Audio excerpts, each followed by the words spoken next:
बिस्मिल के चेहरे पर जोश के भाव उतर आए। उन्होंने चंद्रशेखर की ओर देखा और बताना शुरू किया, ये आज से नहीं, बचपन से ही ऐसे ही निर्भीक है। 15 साल की उम्र थी इनकी और इन्हें किसी केस में एक जज के सामने पेश किया गया था।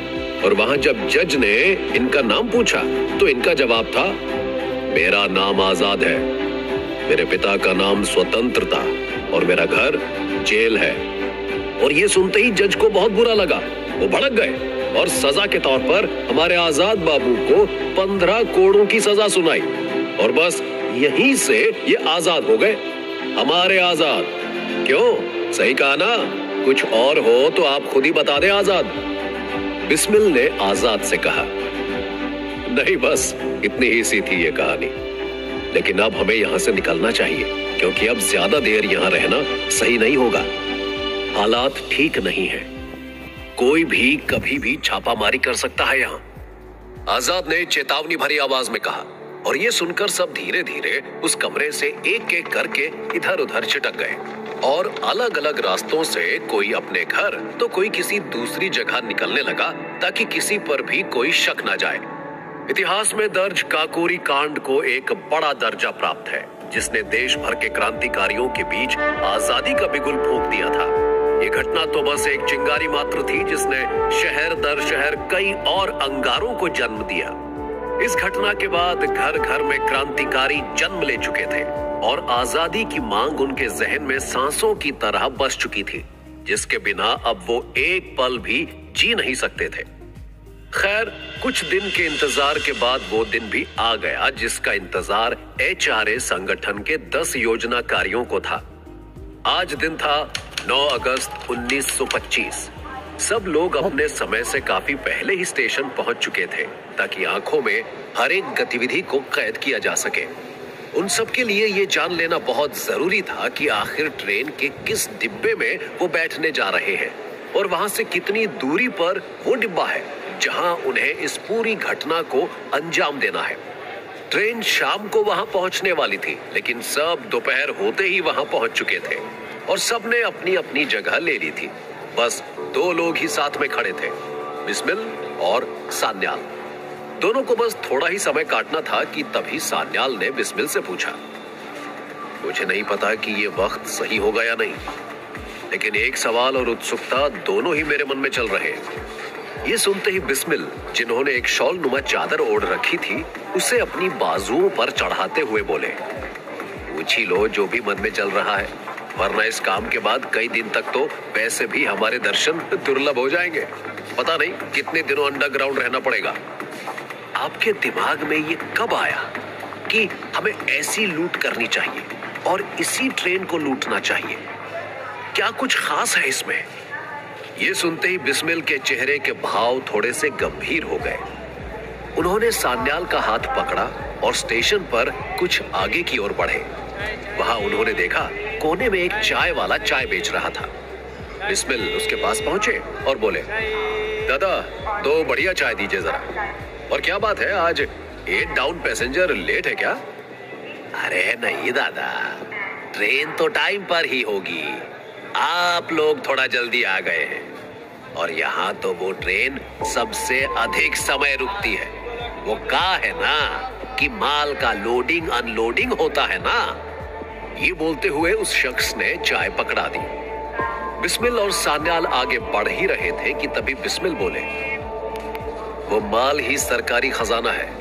आज से कई साल पहले हम इस ट्रेन में पहले भी सफर कर चुके हैं और तभी हमने देखा था कि इसी स्टेशन पर सरकारी खजाने को लोड किया जाता है। इस खजाने में उन सभी स्टेशनों के टिकट के पैसे हैं जहां पर सरकारी खजाने की सुविधा नहीं है और आसपास बहुत ज्यादा लोगों का सुरक्षा घेरा भी नहीं रहता।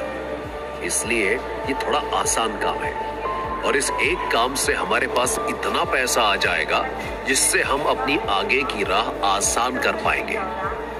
बस उसी दिन मैंने सोच लिया था कि हम अपना पैसा जो इनके खजानों में भरा हुआ है उसे जरूर लूटेंगे। और बेहतरीन बात यह है कि अशफाक भी हमारे इरादों से वास्ता रखते थे, इसलिए इस योजना को HRA के सामने हम लाए।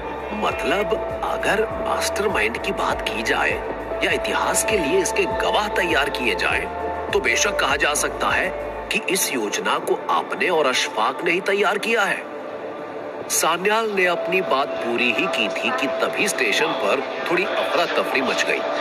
आसपास से आवाजें आने लगी। अरे भाई, गाड़ी आने का समय हो गया है, जरा हटिए हटिए, एक तरफ हो जाइए, चलिए चलिए, भीड़ मत लगाइए। और कुछ ही देर में वहां पर ट्रेन पहुंच चुकी थी। यह हरदोई स्टेशन था, जहां से अब सरकारी खजाने को ट्रेन में चढ़ाया जाना था। सबकी नजर बस अब उस खजाने पर थी।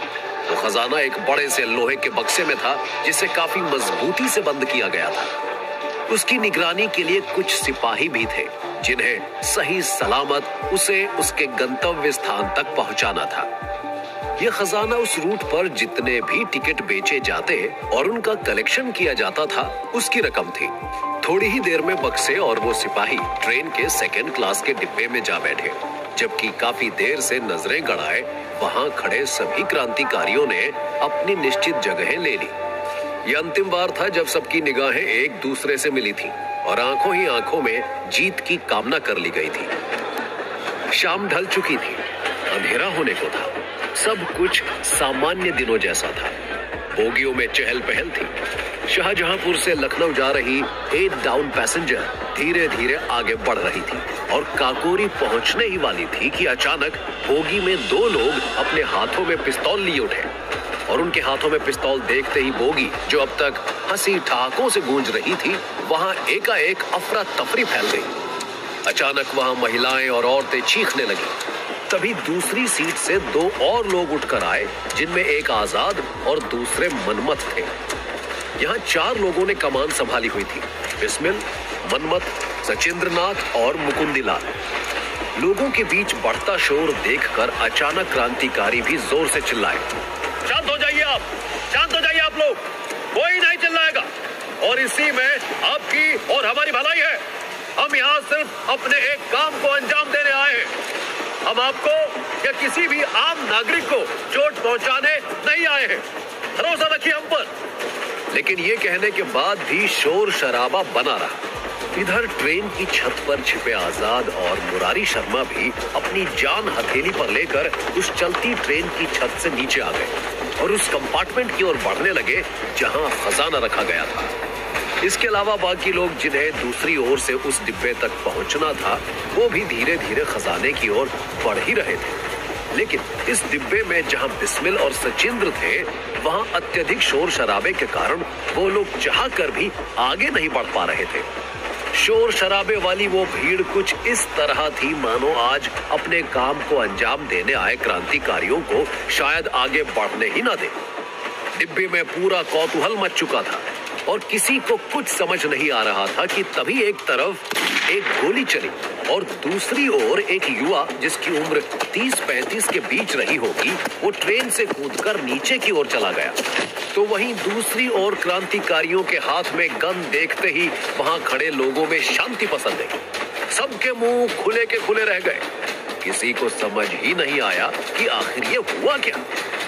कुछ पल पहले जहां शोर शराबा था, वहां अब एक सन्नाटा पसर चुका था।